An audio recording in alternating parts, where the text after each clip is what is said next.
You are listening to Lovely Talks Heavy.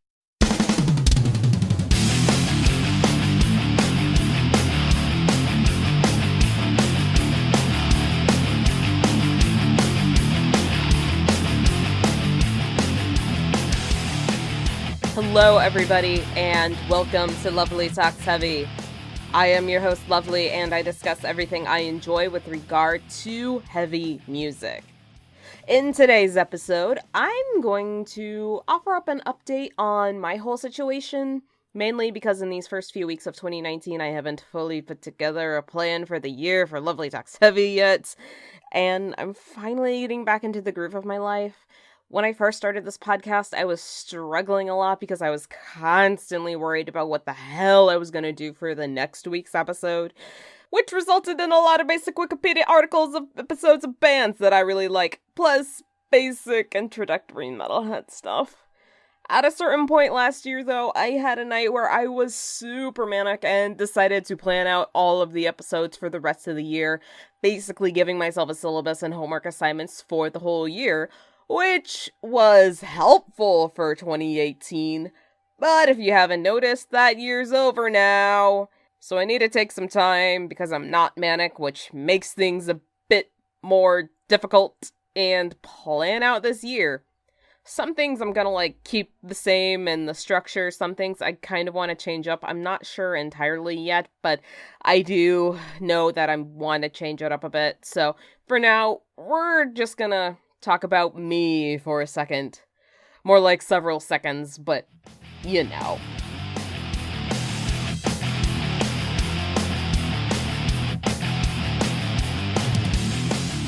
I'm mainly glad that I have the time to work on this podcast again, now that the holidays are over and that I'm not spending most of my time at work.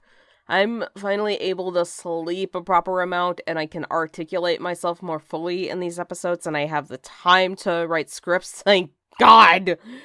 Because of the fact that I was working a lot, I was eating a lot of junk food, and I'm ashamed to say it, but I was drinking Dr. Pepper most every day.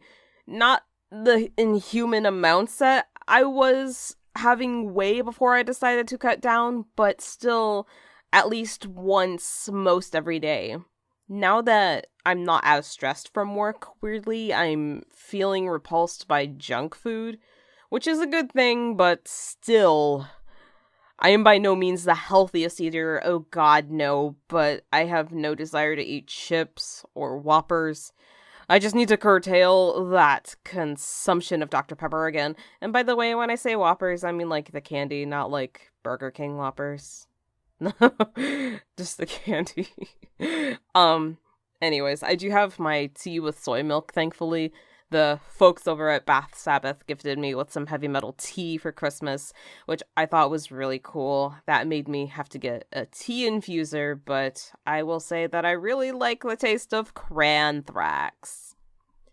As far as Christmas went, it was a good Christmas. Got some lovely cards and gifts from people, including that tea that Bath Sabbath got me, and Power Slave on vinyl. Oh, thank you, Alex. I also sent a bunch of cards to people, and I pulled, what I think they call in Sweden a power move. And I sent some cards to Napalm Records and to Powerwolf, care of Napalm Records. I wasn't, a creep about it in my cards. Oh god, no. I just said, thanks for the awesome music, basically, and also maybe I slipped a business card or two in those Christmas cards, no big deal. And speaking of Powerwolf, naturally, because this is Lovely Talks Heavy, I had pre-ordered the Metallum Nostrum album on vinyl. Metallum Nostrum was the album of covers that Powerwolf did for the deluxe edition of Blessed and Possessed, and they decided, I guess, to make a vinyl of that. So because I was working so much, I decided I should treat myself a bit to that vinyl. And I also decided to get the Sacrament of Sin hard box edition. And those both just came because this past Friday, at the time that I wrote this script, Metallum Nostrum on vinyl officially came out. And it's gold! There is the regular black vinyl, but I decided to spend a few extra dollars for the gold. Colored vinyl is becoming a problem with me. There's a lot of fun goodies in the Sacrament of Sin hardbox, well worth the $60 that it cost, because it came with 2 vinyls, one of Sacrament of Sin, one of Communio Laportum, the cover album that other bands went on to do their versions of Powerwolf songs, and both of those are gold and silver respectively. There's also a huge ass flag with the Sacrament of Sin art on it. For scale, for reference, I am 4'9", or 145 centimeters for those of you using the metric system, and this flag is like that tall. Oh, holy fuck. This is bigger than the Iron Maiden Trooper flag that I've got, and I think that one's pretty big. I'm not going to hang up the Sacrament of Sin flag right now, though. I want to get that framed somewhere way later down the line. So right now it's just folded up neatly in the box for now. Also in this box is a tote, which smells hugely of acrylic paint, but that's fine, honestly. And also what sealed the deal for me in getting this box after watching one unboxing video were signed photos of the wolves. I guess I'm a creep because I keep thinking about the fact that they touched these, probably for like only 2 seconds because they had a whole pile of photos to sign. That's fine, I get it, but there's something that tingles inside my heart knowing that I have like a piece of them with me now. Most importantly, I have Powerwolf vinyl now. I know that I lamented about not having it before, but now I have some. I wish I had, like, the whole discography on vinyl, plus colored versions if they're out there, which I know there are, but don't worry, we'll get there. I also want cassettes if they're out there. I know there was a Sacrament of Sin cassette, but I didn't snag that. So, like, if anybody knows where I could, like, grab one, that would be fantastic. I'm also waiting for some Allfather merch to arrive, because I know that's going to take a while. Because shipping from the UK can take a while. But at the same time, I'm trying not to take up residence in my own mailbox from the anticipation. And by the way, Allfather have just been really good guys, super cool, retweeting whenever I post about the podcast, and, well, I had ordered a shirt and a CD for them. And it was their Citadel shirt, which there's not too many left, so you might want to grab that if you want it. I think it's a really good shirt. So they were posting about how there was only 4 of these shirts left now that I had ordered one, and I had responded, hey, can't wait for mine to arrive, you know. And they had responded to that, oh, we'll throw in a patch and a couple of coasters for you too. And I was like, all right, okay. It's just so heartwarming. That's just so nice. By the way, if you haven't listened to Allfather, go listen to Allfather. They're a really good band. They came out with an album last year, And All Will Be Desolation. Go check it out. You will not regret it. Riffs to feed the whole family. Excuse me there. Finally, I'm gonna get into a new podcast that I had started listening to by the recommendation of a friend and listener of the show, Devin. He recommended that I listen to That Drummer Guy, That's Not the New Podcast, and that the host of the show, Josh Runquist, was going to start up a new show discussing mental health in heavy metal, which is interesting to me, as somebody who has depression, which is a mental illness, and who also listens to heavy metal. So recently, the first and so far only episode of the podcast called Something Gives came out, and I honestly hope that this podcast takes off because, and Josh says this in the show, it seems like the only time that we in heavy metal, quote, like, unquote, to talk about mental illness is when somebody completes a suicide. We talk a bit for how sad it is and that they had those demons, how tragic it must be for their family, and then we move on to focus on some stupid shit that a famous but now broken up band is arguing about. We really never talk about what we can do to help people who are suffering from mental illness. We never create the space to talk about it until something tragic happens. It might seem also so easy for some people to forget about or dismiss the struggles that mentally ill people go through every day, or based on what they see in media or from whoever they look up to and follow on social media, they get an at best misguided understanding of what mentally ill people do and how they deal with life. So when people complete suicides and it causes an earthquake in the metal world for a week, it's so easy to dismiss the motive as a selfish one because it's a permanent solution to a temporary problem. And don't you see that people really do love you and you just let things get to you too much? And that's a very terrible thing for people to think about the mentally ill. Because what they fail to realize is that this is an illness or a myriad of illnesses that work together to make us fall into a well of comorbidity and feeling like shit. They fail to realize that people can't afford to go to therapy all the time or get medication, and so they think that they're just making up the depression or anxiety or suicidal thoughts for attention.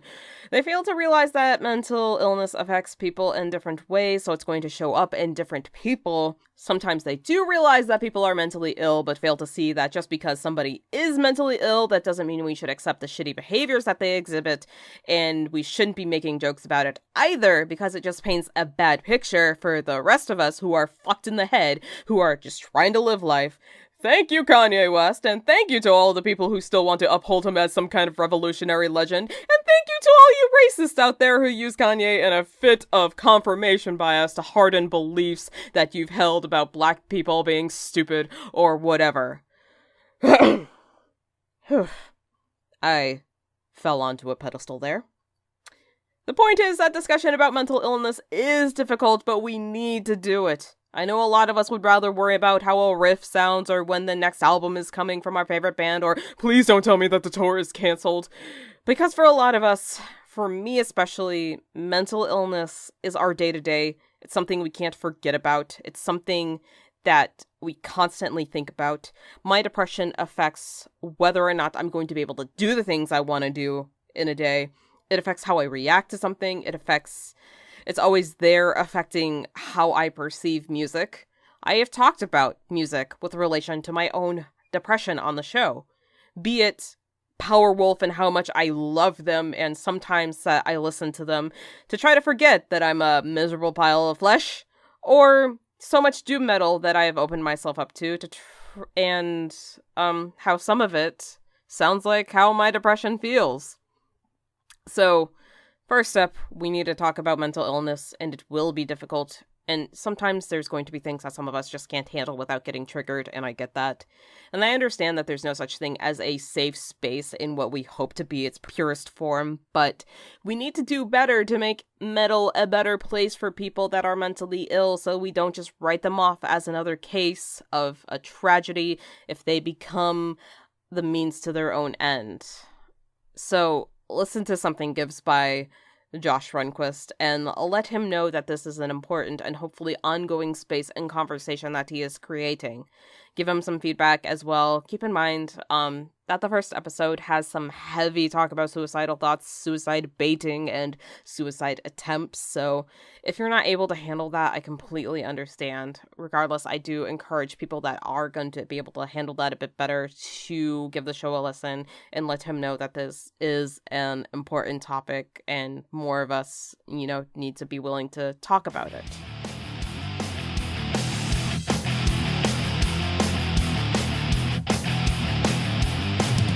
So, that'll do it for this episode of Lovely Talks Heavy.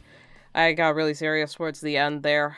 I do have an email from Devin, coincidentally enough. If you want to send your feedback to the show, email lthfeedback@protonmail.com, and I will read it aloud on the show. I will respond to it, and we'll kind of have a 1.5-sided conversation. I say 1.5 because even though I'm responding to you, it's not in real time, so... Devin says, "Hey, lovely, how is it going? Hope you're doing well. Can't wait for the awesomeness that is your show. Hope you had a great New Year's. Were you able to check out Something Gives with Josh Runquist? I hope you're able to be a future guest on the show. Thank you.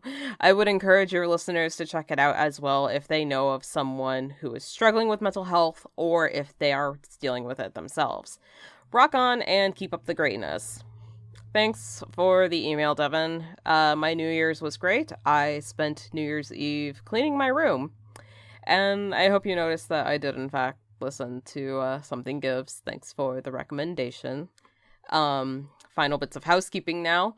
Follow me on social media on Twitter, Tumblr, Instagram, YouTube, and Mixcloud. I am Lovely Metalhead.